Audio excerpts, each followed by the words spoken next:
नमस्कार, F&O की पाठशाला में आप सभी का स्वागत है। मैं हूं मानसी दवे और देखते ही देखते इस पाठशाला के 10वें सेशन पर 10वीं क्लास पर हम पहुंच चुके हैं। और आप इस पाठशाला को कितना पसंद करते हैं ये बिल्कुल हम हमारे सोशल मीडिया हैंडल्स पर देख पा रहे हैं। और पसंद करें भी क्यों ना, इस पाठशाला के प्रोफेसर जो है वो है जी बिजनेस के मैनेजिंग एडिटर अनिल सिंघवी जी, जो कि हमें बड़े ही आसान शब्दों में वायदा बाजार, जो कि बहुत ही कॉम्प्लिकेटेड हमें लगता था, अब आसानी से सीखने की हम कोशिश कर रहे हैं। तो आज का जो चैप्टर है या आज का जो टॉपिक हम समझने की कोशिश करें वो निफ्टी। बेसिक से ही शुरुआत करते हैं। निफ्टी क्या है? इंडेक्स है। और बेसिकली इंडेक्स क्या होता है थोड़ा सा वो बता दूं। क्योंकि कई बार आप कहते हैं कि बाजार कैसा है, हाँ, बाजार अच्छा है या खराब है। तो बाजार में तो हजारों स्टॉक लिस्टेड हैं जी, राइट। तो कैसे पता चलेगा कि बाजार अच्छा है या खराब है? तो बाजार अच्छा है या खराब उसको देखने का तरीका क्या है? फिर उसका तरीका है एक इंडेक्स। इंडेक्स क्या होता है? कुछ शेयरों को मिलाकर एक क्लब करके एक साथ एक आपके पास कंबाइंड वैल्यू आ जाए जी, उसको इंडेक्स कहते हैं। तो निफ्टी भी एक इंडेक्स है, ठीक है। निफ्टी का नाम है निफ्टी 50 जी। आमतौर पर हम 50 छोड़ देते हैं, लेकिन उसका असली नाम निफ्टी 50 है, ठीक है। तो फिर नाम से पता चल जाता है निफ्टी मतलब उन 50 शेयरों का इंडेक्स जो आपको ये बताता है कि ये 50 शेयर ऊपर जा रहे हैं, नीचे जा रहे हैं, सब मिलकर किस तरफ जा रहे हैं। अच्छा, ये निफ्टी है। और निफ्टी एनएसई में लिस्टेड 50 शेयरों का है। और हर एक्सचेंज का अलग अलग इंडेक्स हो सकता है। जैसे कि बीएसई का सेंसेक्स सबसे पुराना और फेमस है, वो 30 शेयरों से बना हुआ है। लेकिन कभी आपने ऐसा थोड़ी सुना सेंसेक्स 30, नहीं ना। खाली सेंसेक्स नाम आता है। नेस्डेक 100 है, नेस्डेक में 100 शेयरों का इंडेक्स है। तो हर देश का, हर स्टॉक एक्सचेंज का अलग अलग इंडेक्स हो सकता है। तो हमारे यहाँ जो वायदा कारोबार के लिहाज से पॉपुलर इंडेक्स है वो है निफ्टी जी, यानी कि 50 शेयरों का इंडेक्स। ये सिंपल है, जिसे हम बोलते हैं निफ्टी 50। हाँ। लेकिन यही 50 शेयर्स क्यों? हाँ, ये बड़ा सवाल है कि यही 50 शेयर क्यों। क्योंकि पहली तो ये कि एक्सचेंज ने डिसाइड किया कि हम 50 शेयर रखेंगे। इसमें 50 शेयर से ज़्यादा मानसिए ना 50 कंपनियों का आपको सोचना चाहिए कि निफ्टी में 50 कंपनियां हैं, हाँ। शेयर नहीं। और वो मैं इसलिए कह रहा हूँ, बड़ी इंटरेस्टिंग चीज़ है, एक्सेप्शन है। एक बार ऐसा भी हुआ है जब निफ्टी में 51 शेयर हो गए। निफ्टी 50 से वो 51 हो गया। हाँ, लेकिन वो निफ्टी 50 ही रहा। क्यों? क्योंकि शेयर 51 थे, कंपनियां 50 ही थी। और आप कहेंगे ये कैसे? जी, तो टाटा मोटर्स नाम तो सुना है आपने? जी। टाटा मोटर्स निफ्टी का हिस्सा थी। टाटा मोटर्स का डीवीआर, वो थोड़ा सा एक टेक्निकल टर्म है, हम कभी आगे और उसको अच्छे से समझाएंगे। लेकिन वो एक और अलग तरह का शेयर जो बाजार में लिस्टेड है आज भी है। तो टाटा मोटर्स और टाटा मोटर्स डीवीआर दोनों निफ्टी का हिस्सा बन गए और इस वजह से 51। एग्जैक्टली। लेकिन कंपनियां 50 क्योंकि है तो टाटा मोटर्स ही, हाँ, शेयर है 51। अच्छा। तो टाटा के अम्ब्रेला के अंडर एक जो कंपनी है उसे वो ऐड एक साथ किया, है। Tata Motors DVR. लेकिन अब आज की तारीख पे निफ्टी में 50 शेयर हैं जो निफ्टी का हिस्सा है। और ये 50 शेयर मिलकर निफ्टी को बनाते हैं। ठीक है। लेकिन अनिल जी, ये 50 शेयर्स जो हैं, जैसे कभी भी हम कोई ग्रुप या कोई हेड बनाते हैं तो उसका क्लासिफिकेशन होता है। इन 50 शेयर्स का क्लासिफिकेशन मतलब क्या है? कोई हेड है या कोई क्लासिफिकेशन डिवीजन है जिस हिसाब से ये 50 शेयर्स बने? तो 50 शेयर्स एक ही ग्रुप के, मतलब एक ही तरह के सेक्टर के तो नहीं होंगे? अलग अलग सेक्टर के हैं, कई सारे सेक्टर्स के हो सकते हैं, कई सारे सेक्टर्स के ना भी हों। कुछ सेक्टर्स ऐसे हो सकते हैं जिनमें ज़्यादा शेयर हों जिनके, मसलन 6 प्राइवेट सेक्टर बैंक्स हैं, मसलन 3 ऑयल मार्केटिंग कंपनियों के शेयर हैं, मसलन रियल एस्टेट का एक भी शेयर नहीं है। अच्छा, हाँ, जबकि हिंदुस्तान में सबसे ज़्यादा पैसा लोगों ने रियल एस्टेट में लगाया हुआ है। लेकिन कोई भी रियल एस्टेट कंपनी अब इतनी बड़ी नहीं बची जो निफ्टी का हिस्सा हो, है ना। तो ये ज़रूरी नहीं कि हर एक सेक्टर का रिप्रेजेंटेशन हो ही। कुछ सेक्टर हो सकते हैं, कुछ सेक्टर्स के ज़्यादा शेयर हो सकते हैं, कुछ सेक्टर्स के कम शेयर हो सकते हैं। तो ये वक्त वक्त पर बदलते रहते हैं। लेकिन हाँ, ये बात पक्की कि एक ही सेक्टर के तो नहीं होंगे। आईटी भी होंगे, मेटल भी होंगे, बैंक्स भी होंगे। अब बैंक्स में प्राइवेट बैंक्स भी होंगे, पीएसयू बैंक्स भी होंगे, ऑयल एंड गैस कंपनियाँ होंगी, टेलीकॉम कंपनियाँ होगी, फार्मा कंपनियाँ होगी। तो अलग अलग सेक्टर की कंपनियाँ होती है, लेकिन कुल मिलाकर निफ्टी में होती 50 कंपनियाँ। अब आपका जो एक सवाल है कि ये निफ्टी बनता कैसे है, जी, वो मैं बता दूं। देखिए, निफ्टी की शुरुआत हुई थी, और ये निफ्टी क्यों बता रहे हैं वो भी मैं बता दूं। लोगों को लगेगा हम वायदा कारोबार की बात करते करते निफ्टी में कहाँ पहुंच गए, क्योंकि जब हम बात करते हैं ट्रेडिंग की, फ्यूचर्स एंड ऑप्शंस की, तो सबसे ज़्यादा पॉपुलर फ्यूचर अगर कोई है तो वो निफ्टी का फ्यूचर है जी। इसलिए पहले निफ्टी के फ्यूचर को हम आपको समझाएं, उससे पहले आपको निफ्टी समझना ज़रूरी है। अगर आप निफ्टी समझेंगे ना तो निफ्टी का फ्यूचर आपके बहुत आसानी से समझ में आ जाएगा। तो अब यहाँ पे मैं निफ्टी बता दूँ, निफ्टी 50 शेयरों से बना है। इन 50 शेयरों की वैल्यू कैसे निकलती है? मसलन निफ्टी में इस वक्त जब हम शो रिकॉर्ड कर रहे हैं, सबसे ज़्यादा वैल्यू वाला शेयर है टीसीएस, टाटा कंसल्टेंसी। सबसे कम वैल्यू वाला है यूपीएल या डॉक्टर रेड्डीज। टीसीएस 7 लाख करोड़ के आसपास का मार्केट कैपिटलाइजेशन है, ये 35,000 करोड़ के आसपास का है यूपीएल। सबसे तो आप मजबूत देखिए, और सबसे कमजोर। हाँ, मजबूत कमजोर नहीं कहेंगे, सबसे भारी भरकम और सबसे कम वजन वाली कंपनी एक तरह से। एक और आप देखिए, नीचे नीचे 35,000 करोड़ की कंपनी है जिसका मार्केट वैल्यू 35,000 करोड़ है, यूपीएल।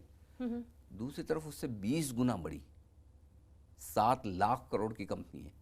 इतना फर्क है, निफ्टी के 50 स्टॉक्स में ही इतना फर्क है। और एक चीज़ बताऊं जो बड़ी इंटरेस्टिंग है मानसी, वो ये है कि निफ्टी में जो 50 कंपनियां हैं, ये पूरी 50 कंपनियां मिलाकर इनकी वैल्यू अगर आप गिने ना, तो ये बाजार का लगभग 2/3 जो मार्केट कैप है, टोटल बाजार की जो वैल्यू है उसकी 2/3 यानी कि 65-66% वैल्यू सिर्फ इन 50 कंपनियों की है।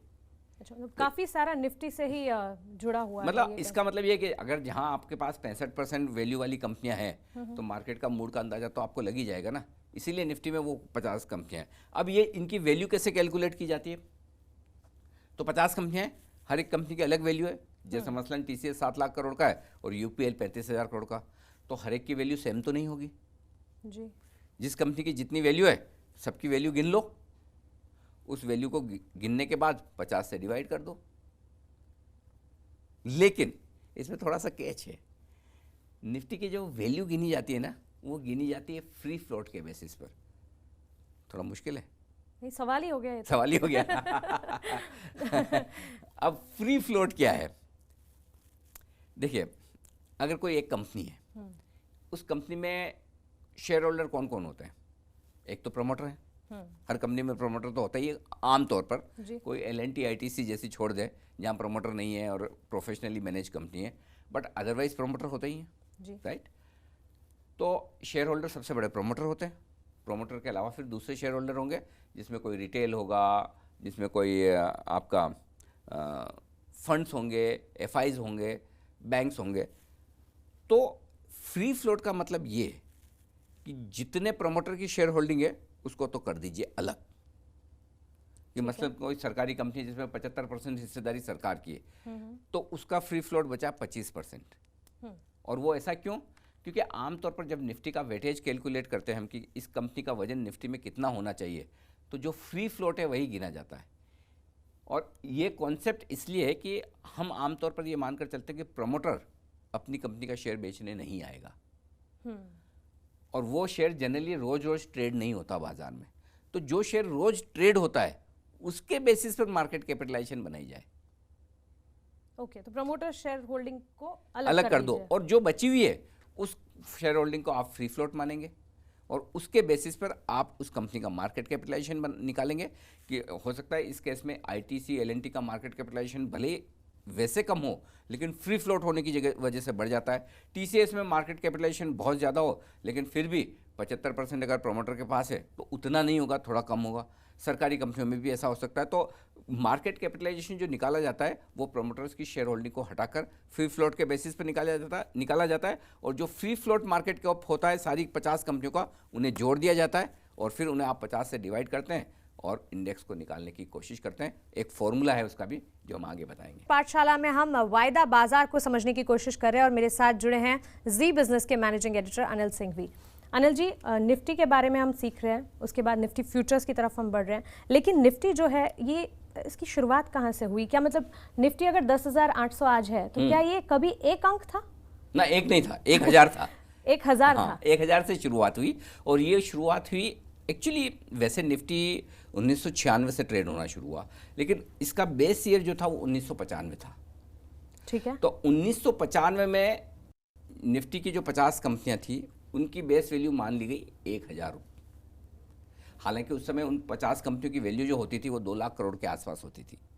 ठीक है, उस 2 लाख करोड़ को अब आप देखिए, सिंपल चीज़ है, अब आप पूछेंगे 2 लाख करोड़ थी तो 1000 क्यों कर दी? हाँ, है ना, सवाल आना चाहिए ना मन हाँ, में। ऐसा था तो 1000 ही क्यों हाँ, शुरुआत अब अगर 2 लाख करोड़ की वैल्यू और 2 लाख करोड़ के इंडेक्स बनाया जाए तो इंडेक्स मतलब गिनने में ही पसीने आ जाएंगे और भाई। मुझे लगता है वो शुरुआत थी तो फिर लोग हाँ, तो बहुत ज्यादा मतलब इंडेक्स बढ़ते ही जाएगा ना। अब आप फर्ज कर जस्ट देखिए, जब 1995 में निफ्टी बना तो निफ्टी की 50 कंपनियां मिलकर 2 लाख करोड़ की थी, और आज खाली एक टीसीएस 7 लाख करोड़ की है।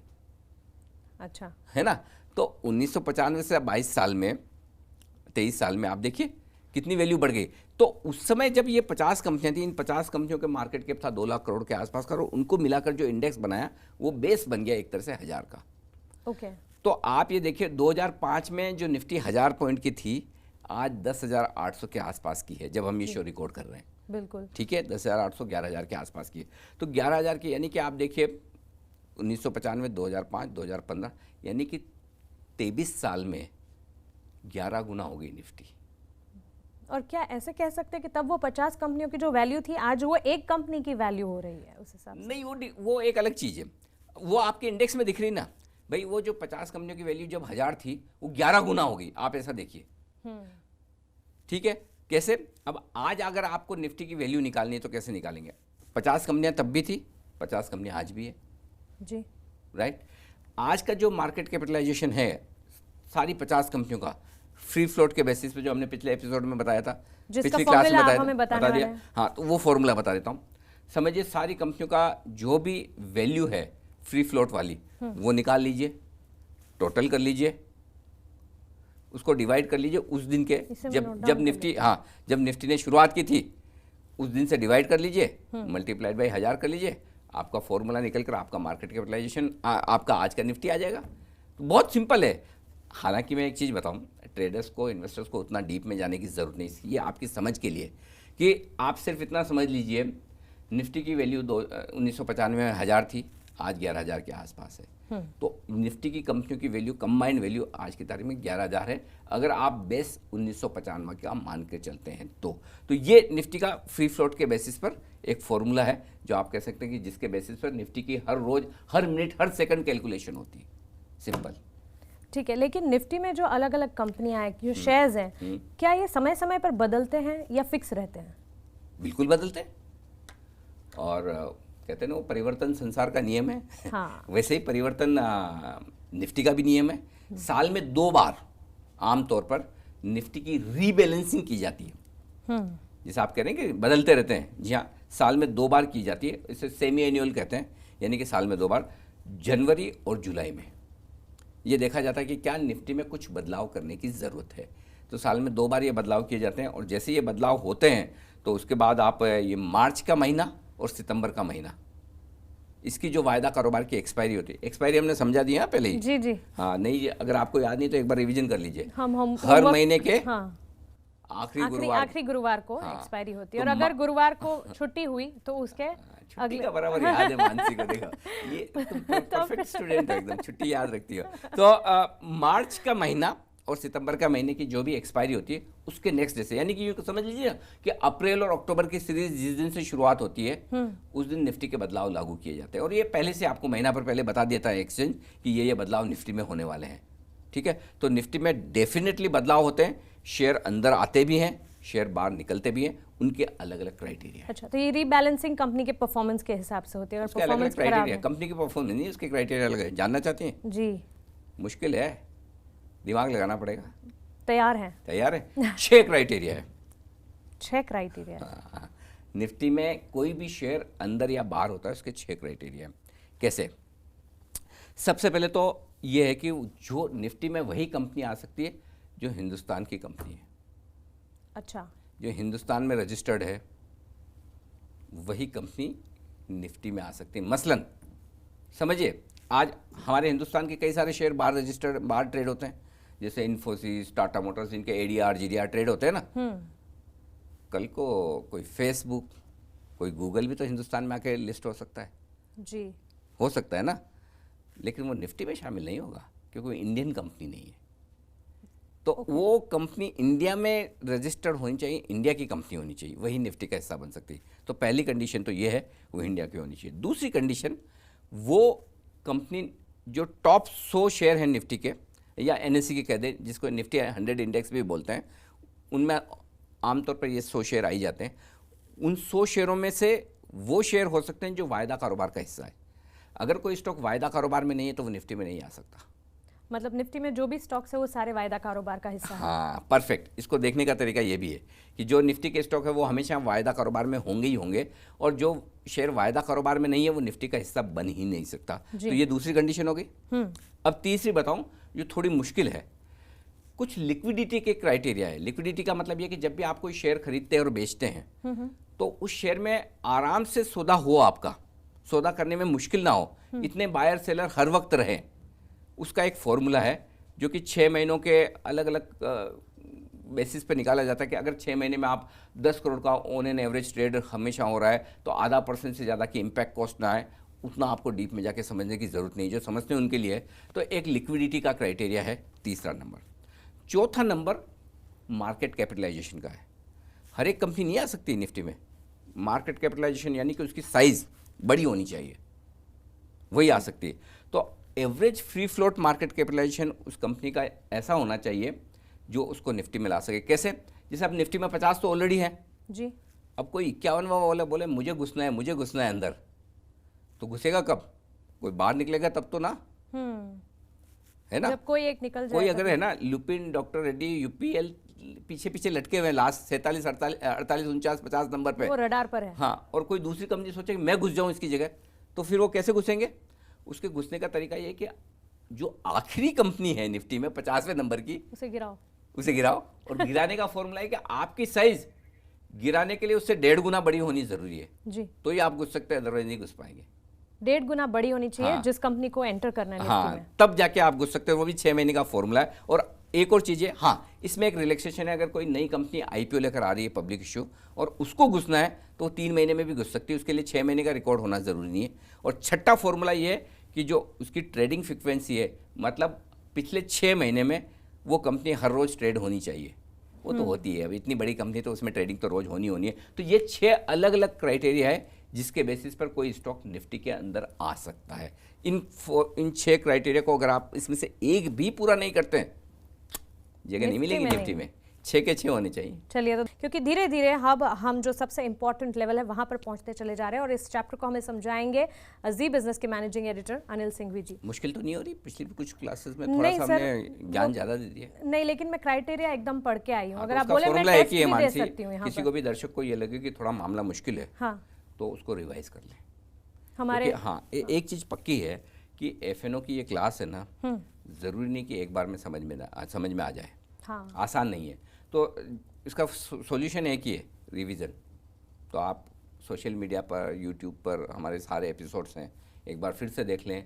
वीकेंड पर हम आधा घंटे के शो बनाकर डालते ही हैं, एपिसोड तो वो देख लें, वो ज़्यादा बढ़िया है। और इसी बीच मतलब एक भी सेशन मिस ना करें, क्योंकि मिस हो जाएगा तो थोड़ी सी मुश्किल कनेक्ट। बिल्कुल तो ये जैसे आप दवा खा रहे हो, हाँ तो मिस करोगे तो थोड़ा मुश्किल होगा, वैसा ही है। ठीक है, तो शेयर बाजार में फ्यूचर्स कितनी तरह के, ये तो जानना है मुझे, लेकिन ब्लू चिप भी, ये मैं बहुत बार सुनती हूँ, ब्लू चिप स्टॉक्स के जो कहते हैं। हाँ, ब्लू चिप में निवेश करो, ट्रेड करो। वो अब ब्लू चिप मतलब क्या है कि जो बहुत अच्छी कंपनियां हैं, अच्छा, बड़ी कंपनियां हैं जिनका कारोबार बढ़िया है, प्रोमोटर अच्छे हैं, उनको जनरली आमतौर पर ब्लू चिप कहते हैं। ठीक है, हाँ, अब वो क्यों कहते हैं ब्लू चिप ये तो नहीं पता, लेकिन ब्लू चिप कहते हैं। देखिए, ब्लू चिप हुआ, हेवी वेट्स, कई बार बोलते हैं हेवी वेट्स में आज बड़ी खरीदारी हो रही है। हाँ। अब बहुत लोग सोच रहे हैं हेवी वेट्स मतलब ये क्या हेवी वेट्स है, प्रोमोटर का वजन ज़्यादा है क्या? ऐसा कुछ नहीं है। बेसिकली जो बड़ी कंपनियां हैं जी, उन्हीं को ब्लू चिप भी कहते हैं, उसी को हेवी वेट भी कहते हैं, उन्हीं को लार्ज कैप भी कहते हैं। लार्ज कैप कंपनियां जिनका मार्केट कैपिटलाइजेशन 25,000 30,000 करोड़ से ज़्यादा का हो, उसको लार्ज कैप कंपनियां आमतौर पर कहते हैं। निफ्टी की सारी कंपनियां लार्ज कैप हो गई, या फिर हिंदी में हम कहते हैं दिग्गज, बाजार के दिग्गज आज बड़े अच्छा परफॉर्म कर रहे हैं। यही सबसे अच्छा लगता है सुनने में, बाजार के दिग्गज। हाँ, बाजार के दिग्गज तो हमारी लैंग्वेज सबसे बढ़िया है। बिल्कुल नहीं, कोई डाउट होना ही नहीं चाहिए। हिंदी इज द बेस्ट, सबसे बढ़िया हिंदी है ना? तो बड़ी आसानी से समझ में आती है। हाँ। तो बेसिकली जो दिग्गज कंपनियां हो, लार्ज कैप हो, ब्लू चिप हो, हैवी वेट्स हो, ये सारा का सारा मतलब है कि अच्छी क्वालिटी की कंपनियां जो साइज में बड़ी है, जिनका बिजनेस आप देखते हैं और जिनके बारे में अच्छी खासी रिसर्च आपको मिल जाती है, आमतौर पर ये कंपनियां बुरी नहीं होती, अच्छी होती है। उन्हें आप ब्लू चिप्स भी कह सकते हैं, हैवी वेट्स भी कह सकते हैं, लार्ज कैप्स कह सकते हैं। चलिए, तो फिर ये तो ब्लू चिप बाजार के दिग्गज कंपनियों के बारे में हमने जाना, लेकिन शेयर बाजार में फ्यूचर्स कितनी तरह के होते हैं? आमतौर पर दो तरह के, एक इंडेक्स फ्यूचर्स और दूसरे स्टॉक फ्यूचर्स। अब इनके अंदर 50 तरह के और हो सकते हैं, लेकिन आपके समझने के लिए दो तरीके के हैं, इंडेक्स फ्यूचर्स और स्टॉक फ्यूचर। इंडेक्स फ्यूचर वो जो किसी न किसी इंडेक्स पर आधारित है, और स्टॉक फ्यूचर्स वो जो किसी न किसी शेयर पर आधारित है। स्टॉक फ्यूचर्स हम आगे डिस्कस करेंगे। इंडेक्स फ्यूचर्स की चूंकि हम बात कर रहे हैं निफ्टी की, और वहीं से हमने पिछले सेगमेंट्स में आपको बताया भी, क्लासरूम में बताया भी कि निफ्टी क्या है। निफ्टी समझाने की ज़रूरत ही इसीलिए पड़ी कि निफ्टी एक इंडेक्स है और इंडेक्स के फ्यूचर्स ट्रेड होते हैं, उनमें सौदे होते हैं। तो इस वक्त अगर आप बाजार में देखें तो सबसे पॉपुलर इंडेक्स फ्यूचर जो है वो निफ्टी है, जिसको निफ्टी फ्यूचर्स बोलते हैं। उसके बाद सबसे ज़्यादा पॉपुलर है, उसके बाद वो बैंक निफ्टी है, जिसको निफ्टी बैंक फ्यूचर्स हम बोलते हैं। उसके बाद जो थोड़ी बहुत ट्रेडिंग होती है वो आईटी इंडेक्स में होती है, तो निफ्टी आईटी बोलते हैं। ऐसे तो देखा जाए तो 9 अलग अलग इंडेक्स लिस्टेड है जिनमें ट्रेड होती है, और कुछ फॉरेन इंडेक्स भी, जैसे फुटसी, डाउ। आप चाहे तो हिंदुस्तान में आप चाहो तो डाउ फ्यूचर्स में ट्रेड कर सकती हैं। हिंदुस्तान में अमेरिकी बाजार के हमारे यहाँ एनएससी पर लिस्टेड है। वो अलग बात है कि ज़्यादा वॉल्यूम नहीं तो लोग करते नहीं है। फुटसी का इंडेक्स ट्रेड होता है। तो बेसिकली लंदन के, अमेरिका के इंडेक्स हमारे यहाँ ट्रेड होते हैं। हमारे इंडेक्स भी सिंगापुर में होते ही ना। एसजीएक्स निफ्टी क्या है? हाँ, सिंगापुर एक्सचेंज निफ्टी, उसका शॉर्ट फॉर्म में एसजीएक्स निफ्टी है। तो इंडेक्स कहीं भी ट्रेड हो सकता है, बशर्ते कि वो परमिशंस वगैरह वाला मामला हो। तो इस वक्त 9 इंडेक्स हमारे यहाँ लिस्टेड है निफ्टी में, अलग अलग, कोई मिड कैप, कोई इंफ्रास्ट्रक्चर, अलग अलग। लेकिन जो ट्रेडिंग जिनमें होती है ज़्यादातर वो निफ्टी है, नंबर 2 बैंक निफ्टी, और थोड़ी बहुत आईटी इंडेक्स में। तो ट्रेडिंग के लिहाज से ज़्यादा लिक्विड यही है, लेकिन लिस्टेड सारे हैं, और कुछ फॉरेन इंडेक्स भी हमारे यहाँ लिस्टेड है। तो इनको हम इंडेक्स फ्यूचर्स कहते हैं। अच्छा, तो मतलब इन सबसे ज़्यादा काम जहाँ होता है वो ये 9-10 है आपने बोला, मतलब, और ये अलग सबसे ज़्यादा अलग काम तो दो में होता है, निफ्टी और बैंक निफ्टी, बस। निफ्टी और बैंक निफ्टी में सबसे ज़्यादा काम होता है।